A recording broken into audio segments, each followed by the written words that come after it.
Hey, interior design. Today we are going to be talking about furniture arrangement. So hopefully you have your notes ready to complete in your packet. So when we talk about furniture arranging, we're going to first talk about our living room arrangement. So we have living areas and things that happen within these living areas, not necessarily living rooms, because these can include family rooms, bonus rooms, things like that. So some of the activities that commonly take place are conversations. You sit down and you talk to people, recreation, dining, entertaining, hobbies, relaxing, things like that. So we have what we call a primary seating area. So this you would find in your living room / family room.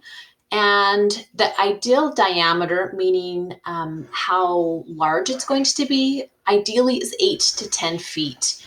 That's a good conversation area and other things to happen within that 8 to 10 feet. Then we have a secondary seating area. This can be seating for 1 to 3 people. It can include, say, a piano, a desk, or a chair for one person that we call secondary seating area. You can see these things as we go through some of the other slides. So if you look at this floor plan, okay, so you see this primary conversation area. Okay, it includes a sofa, a love seat, and a chair. It can fit 1, 2, 3, 4, 5, 6 people, or if you pull a bench in or things like that. So this is a primary second conversation area. Then we have what we call a secondary conversation area, and that's going to be where these 2 chairs are. That 1 or 2 people can be sitting there. It's a lot smaller. This would be your 8 to 10 feet, and then your secondary conversation area is a lot smaller than that one. Okay, then we have a little bit bigger space or different purposes. This is going to be your family room arrangement. So activities that commonly take place there would be games, hobbies, TV viewing, dancing, active play, things like that. So some furniture that you want to put in a family room that you may need to think of would be durable and easily maintained. If you have a lot of parties or entertaining, things that involve food, so you want to have something that would be easy to be cleaned up, or something spills, things like that. You want to have something durable. Also activities that can go on, maybe a little bit rough on furniture. So keep that in mind as you select that furniture in that family room arrangement. Okay, then we have the bedroom and private room arrangement. 3 purposes would be in your sleeping private area would be sleeping, bathing, and dressing. So you need to keep in mind as you choose furniture or you put in furniture arrangement to keep those activities in mind. So some of the things that we maybe overlook would be space that should be left on each side of a bed. Okay, a minimum of 22 inches, and that helps ease of making the bed or getting in and out of bed. Now, something that we can consider also is if you have a bed that slides up against the wall, usually no larger than like a full bed. A queen bed would be difficult to make, and that's why we have those 22 inches around it, so it'd be easy to make your bed. Okay, when we have furniture arrangement, we need to think about the function. So how the space is going to be used, what are you going to be doing in there? And that dictates the selection and arrangement of furniture. Do you need to have furniture that's durable, like we said in the family room? What type of furniture is going to be used? Do we want to have a trundle bed? Maybe you're going to have guests, so you may need to have a sofa that has a bed inside of it. And then arrangement of furniture. Do you need to have a lot of space? Do you need to have a little space between your furniture? So think about what is going to be happening in that furniture. Also, how to control flow of traffic. So you're going to place the furniture at key locations to direct traffic or restrict or redirect traffic. So we're going to look at another slide and we're going to talk about the flow of traffic. Traffic meaning like how you go to different places in the room, or going in or out of a room, or different parts of a room. So let's look at the traffic pattern here. So we have entrance here and entrance here. So as we have the furniture arranging, you're going to think, how do I get from point A to point B? So if we have furniture arranging, that you can go into the conversation area here. Okay, so nothing blocks going into the conversation area. And if you want to go into the next room, you simply walk around the furniture. So these are good examples of circulation patterns that you can get from different parts of the room and into conversation areas. So this is a good example of a good circulation pattern. Also, something to consider when you have furniture arranging is mechanical or architectural considerations. So mechanical or architectural functions that must be considered when placing furniture. There's a few things. So air circulation vents. These are going to be like your heating, air conditioning, your air returns, because you don't want furniture to cover them or they won't heat or cool your room. Doors. Obviously, you want to be able to open and close doors, so you don't want furniture to be placed in front of those. Windows, also, depending on the size of the window, you don't want to cover windows, or you want to be able to see the views out the windows. So arranging your furniture, considering windows.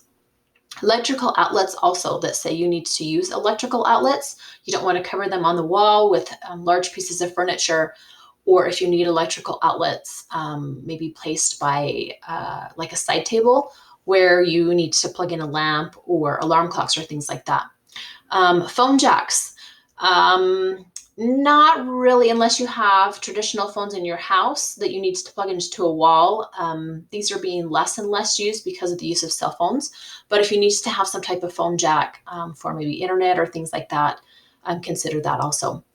Television cables or antenna lines that if you want to place a TV on a wall, or things like that, that make sure you put that in consideration as you are arranging your furniture. Say you want a TV on a certain wall, to have those built in as you build your house, or you can place them into the wall.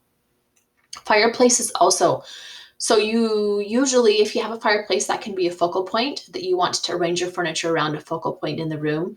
And stairs, you want to be able to access your stairs to go up or downstairs, or things like that into a room. So furniture arrangement, you want to create a feeling of balance in a room. So as you're arranging furniture, you need to think of opposite walls should lend visual weight. So that means that if you have a bunch of furniture, say on like an east wall, if you look at the west wall, you want to make sure that you balance out that visual weight so that maybe you have a fireplace, or if you have a mirror or art, or wallpaper, or even color on a wall, that is going to balance out that room with furniture. Furniture, doors, windows, and places should be balanced. So basically what I said, that if we have a wall of doors or a couple doors, you want to balance out that visual weight, and also the windows too. So when we talk about balance, visual weight, visual mass, like what you can see, is more important than dimensions. In previous lessons, we've talked about visual weight with texture and colors. So like dark colors have more visual weight than light colors. So if you have a really large sofa or a sectional, you're going to have more visual weight if you have it in dark colors rather than something that would be light in color. So even though you have a large piece of furniture, the color and the texture, it gives it visual mass. So you need to take in consideration of that also as you balance out your furniture. Groupings should be balanced. So let's say we have a large sofa. You can balance that out on the opposite wall by having a love seat, or you can have two chairs on the opposite of that, or things like that. So think of groupings that you grouped together, not just one side of the room. Do not overcrowd the room with furniture. Sometimes less is more. Just because you have a space does not mean that you have to fill it with furniture. You can do tricks to fill it with furniture. Say you have a really large space, you can fill it with a sofa, but don't place it up against the wall. You can move it out into the wall, or placing furniture on an angle can also fill up space. Also, like in a bedroom, you can think, well, I don't want a large bed, so maybe choosing a full or a queen instead of a king bed. That think of how large is my space, and then choose furniture according to that, that you don't overcrowd the space with your furniture. Use furniture to emphasize a focal point. So group furniture around a focal point. If we talked about fireplaces being a focal point, you can have a piece of art, and to group that furniture around that so that it emphasizes that focal point. There's also groupings for seating arrangements. You can place your furniture in U-shaped. It makes a U. Parallel, so it's going to be opposite of each other, that you have a sofa and two chairs that are opposite. You can have an L shape, that's like a sectional, a box shaped that you have furniture all the way around, and then a straight line furniture that maybe you have like viewing a TV on a wall. You can just have a straight line of furniture. So here's some good examples of furniture arrangement. Okay, this would be a U-shaped furniture arrangement. You have two chairs, a sofa, and then two chairs over here. This would be a conversation area, primary conversation area. Okay, and if you look at the flow of pattern, you have entrance here and entrance here into the room. Nothing blocks that flow of traffic, and you can easily get into the conversation area both ways from the room. Focal point, this is a window that they've used to group the furniture around their focal point here. And they've also had a good balance of furniture with their sofa, a coffee table or rug grounds that conversation area, and then balanced with chairs. Okay, this area right here would be a secondary conversation area, just one chair and a desk that they've used also. So good example of furniture arranging. Also, if you have time, here's a short video. It's a good video about furniture arrangement. I'm going to go ahead and play it if you want to watch it through here, or you can go ahead and find the PowerPoint and watch the video here if you want to hear it that way. So hopefully you have all your notes filled out for your furniture arrangement, and we're going to watch this video.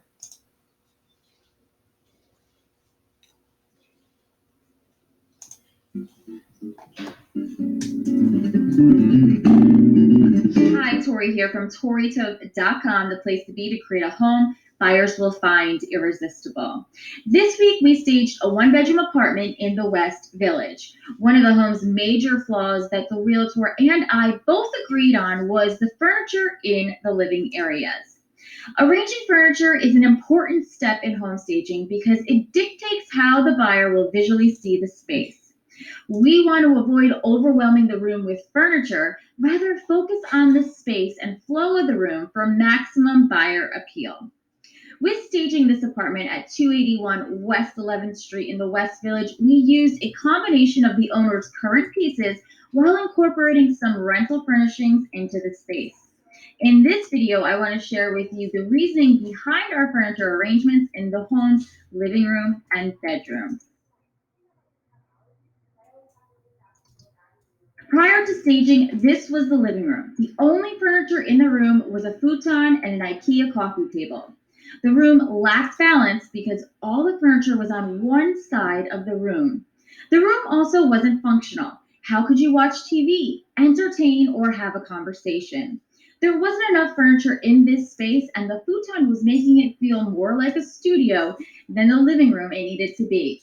This is a $600,000 home, and we need it to reflect that price tag. In this transformation, we removed the couch, plus rearranged and in some cases removed the accessories. We added a gray rental couch, and I chose gray because it's not only a neutral color, but the walls were white, so I wanted the furniture to stand out.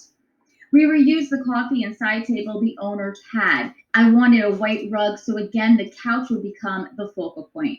We balanced the other side of the room with a TV stand and a funky white chair.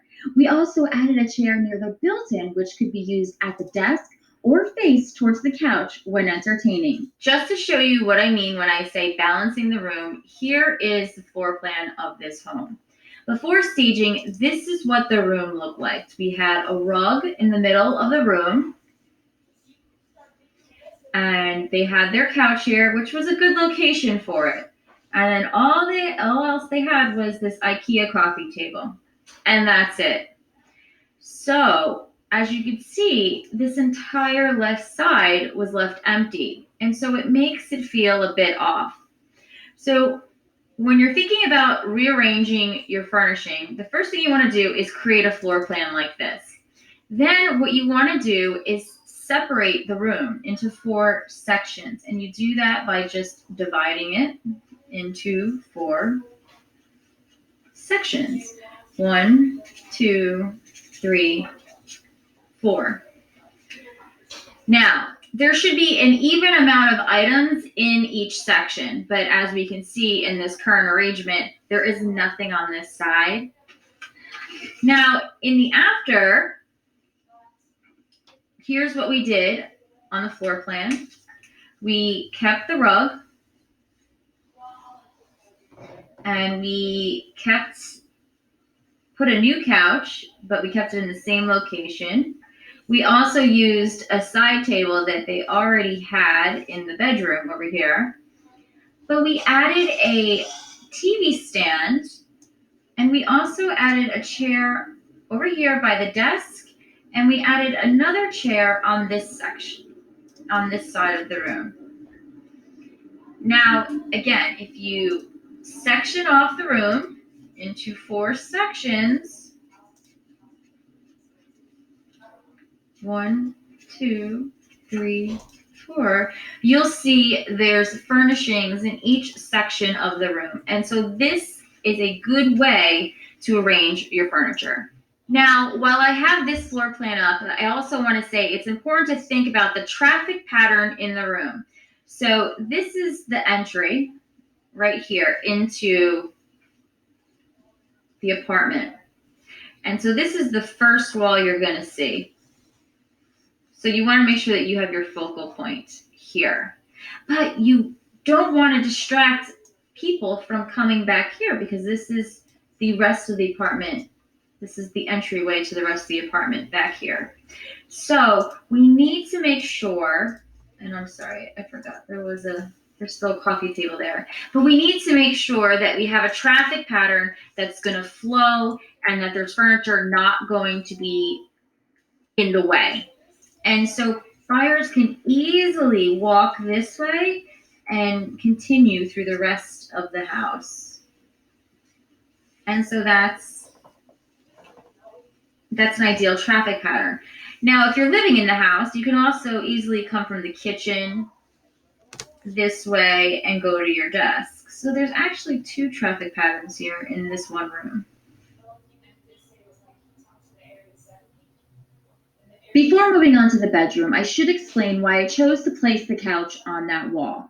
This wall was the first wall you saw when you walked into the room, and a good rule of thumb is to place your focal point, in this case the couch, on the first wall buyers will see. You can determine the focal point based on what is the room going to be used for.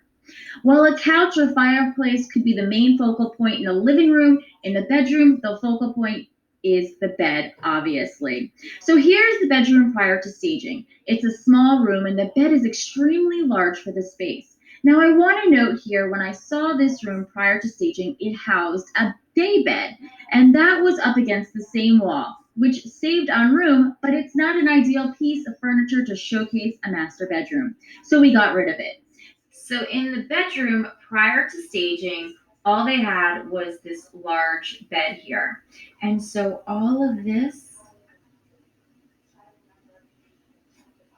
was wasted space. And the room is already small enough as it is, so we can't have any wasted space back here. We rented a full bed with a headboard and a nightstand. I chose not to add a footboard because it would eat up square footage, and I decided to put the bed against the opposite wall under the window. This way 2 people could access the bed. See the difference on the floor plan? It's also easy to access the closet from either side of the bed. Now I put the nightstand on that side of the bed so it would lure buyers in from the doorway. And it's also more accessible on this side, not to mention on the opposite side of the bed near the bottom, was this shelf under the window. So I wanted to make sure the room again remained balanced on either side of the bed. So let's recap. Avoid having too much or not enough furniture in the space. Make sure to have the right scale of furniture that fits in the room. Create balance throughout the room by using a floor plan and sectioning it off into 4 areas. Be aware of the traffic patterns in each room. Make sure to emphasize the focal point by determining the function of the room. And remember to have space between each piece to walk easily. Also, have multiple seating areas if it justifies the function of the room. Follow these tips when arranging your furniture for a sale, and you'll be one step closer to the closing table. For more home staging tips and for a downloadable furniture spacing cheat sheet, be sure to check out our website, www.toritoth.com. And if you have a question about arranging your furniture, make sure to leave a comment in the comments section below.